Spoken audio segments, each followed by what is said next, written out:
Kwenye Biblia takatifu ya Kikristo kuna baadhi ya mistari inapingana. Mstari huu unasema hivi kuhusu kitu kimoja na mstari mwingine unasema hivi kuhusu kitu hicho hicho. Sasa leo nakuletea ukweli wa nini ambacho huwa watu wengi huwa wanabishana. Karibu sana, mimi naitwa Jimmy Godfrey, hii inaitwa Bongo Star Media. Usitoke, hii ni Bongo Star Media.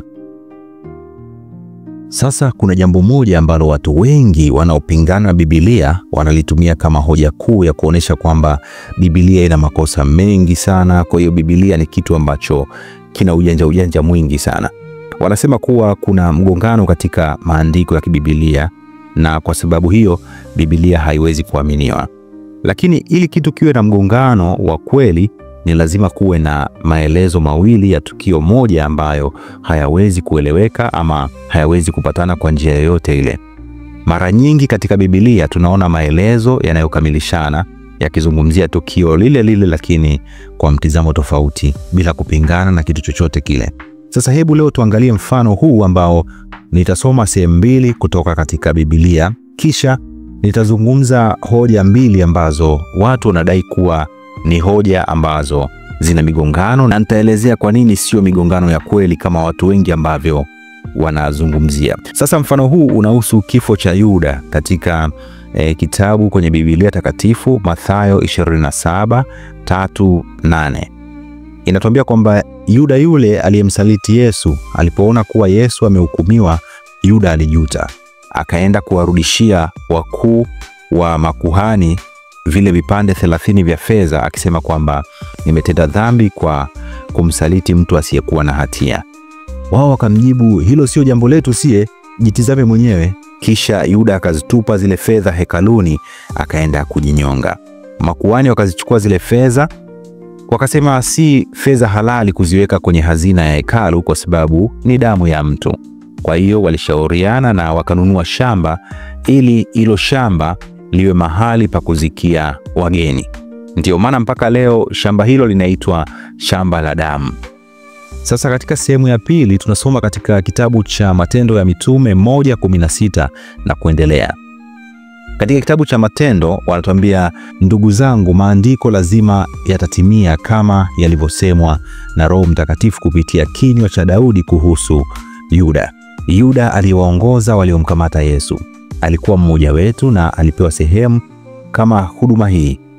Mtu huyu alinunua shamba kwa fedha alizozipata kwa uovu wake, na alipoanguka kifudifudi mwili wake ulipasuka katikati na matumbo yake yote yakamwagika. Habari hiyo ilienea kwa watu wote wa Yerusalemu, na kwa lugha yao waliita shamba hilo Ekadama, yani shamba la damu. Sasa maelezo haya mawili yana mambo ya kufanana. Kwanza kuna majuto ya Yuda, 2 kuna ununuzi wa shamba, alafu 3 jina la shamba kuwa shamba la damu na kifo chake kuwa ni kifo cha kutisha. Sasa hapa nadhani umeshaelewa kwamba kuna vitu ambavyo watu wengi wanasema vinakinzana. Sasa hoja ya kwanza ya migongano ni kuhusu namna ambavyo Yuda alikufa. Mathayo inasema kwamba alijinyonga, Matendo inasema alianguka kifudifudi na mwili wake ulipasuka. Je, haya yanaweza kuwa ni kitu kimoja ama ni kitu ambacho kinafanana? Kwa mfano, hebu vuta katika mfano huu. Ikiwa Yuda alijinyonga kwenye mti uliokuwa ukining'inia juu ya mwamba ama korongo, na baadaye tawi likakatika au kamba ikakatika na mwili wake ukaanguka juu ya miamba mikali, inaweza kuwa kweli kuwa Yuda alipasuka na damu ikamwagika. Pia kama mwili wake ulikaa muda mrefu ukiwa umefungwa juu, ukaoza na baadaye ukaanguka. Maelezo yote mawili yanaweza kuwa sahihi kwa wakati mmoja, hakuna mgongano hapo. Sasa wewe utaniambia kama kuna mgongano sehemu gani? Hoja ya pili ni kuhusu nani aliyenunua shamba. Mathayo wanasema makuhani walinunua, lakini Matendo inasema Yuda alinunua shamba hilo. Hapo ndipo watu wanasema kuwa katika Biblia kuna mgongano. Lakini vuta picha, nafikiria mfano rahisi tu. Tuseme mimi nataka kununua gari lakini sina pesa. Baba yangu ananipa pesa na mimi naenda kununua gari hilo. Sasa mtu mwingine anaweza kusema kwamba Jimmy amenunua gari kwa sababu mimi ndiye ambaye nimelinunua hilo gari. Lakini pia mtu mwingine anaweza kusema kwamba baba yake Jimmy amenunua gari kwa sababu ni pesa zake zilizotumika kununua hilo gari. Hivyo hivyo katika sehemu hii kwenye Biblia Makuhani walinunua shamba, lakini walitumia pesa za Yuda, ile fedha aliyoipata kwa kumsaliti Yesu. Kwa hiyo kwa njia fulani tunaweza kusema kuwa Yuda ndiye aliyenunua shamba, kwa sababu pesa zake ndizo ambazo zilitumika kununua shamba. Maelezo yote mawili ni sahihi kwa mtizamo tofauti. Kwa hiyo kama hili ndilo pingamizi kubwa zaidi katika Biblia ambalo wapinzani wa Biblia kila siku wanakuwa nalo, basi hawana hoja imara ambayo itatufanya tuamini kwamba Biblia ina vipengele ambavyo vinakinzana. Maelezo haya yanaweza kueleweka na kupatana vizuri kabisa bila kuwa na pingamizi lolote lile. Mara nyingi watu hawaulizi maswali kwa sababu wanatafuta kujua ama wanatafuta ukweli. Tayari wanakuwa wameamua tu kuwa Biblia sio ya ukweli, Biblia sio sehemu sahihi ya kuamini, alafu wanatafuta tu visingizio vya kuonyesha kwamba Biblia sio kitu sahihi. Lakini hoja kama hizi ni rahisi sana kuzitolea mifano na kuzielewa. Sasa mimi napenda kusikia maoni kutoka kwako. Tafadhali niachie ujumbe wako hapo chini. Tutaongea tena hivi karibuni. Mungu awabariki marafiki zangu. Endeleeni kuniambia nini tukizungumzie zaidi.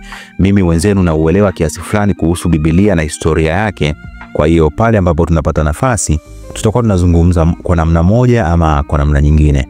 Mimi kwa majina naitwa Jimmy Godfrey. Hii ni Bongo Star Media. Katika sehemu ya Bible Story tutakuwa tunapiga story mbalimbali kuhusu Biblia. Kama hichi kinakuvutia, niambie hapo chini katika box la comment kwamba stories za Biblia zinanivutia na ukakasi mkubwa ambao upo kwenye Biblia unanivutia sana kuusikiliza. Mimi kazi yangu kubwa itakuwa ni kukuletea ukweli ambao umefichwa na ukweli ambao hauzungumzwi. Tulizungumzia kuhusu maji ya upako na ukweli kuhusiana na maji ya upako. Je, ni kweli ama sio ukweli? Nadhani wengi walielewa na wakanishukuru sana. Sasa leo nimekuletea hichi kifungu cha Biblia ambacho watu wengi wanaopinga kuhusu Biblia huwa wanakitumia kwamba Biblia kuna baadhi ya maneno inazungumza ni ya uongo. Sasa hili ni neno dogo sana ambalo ufafanuzi wake uko clear na kila mtu anaweza akauelewa. Karibu sana, mimi naitwa Jimmy Godfrey.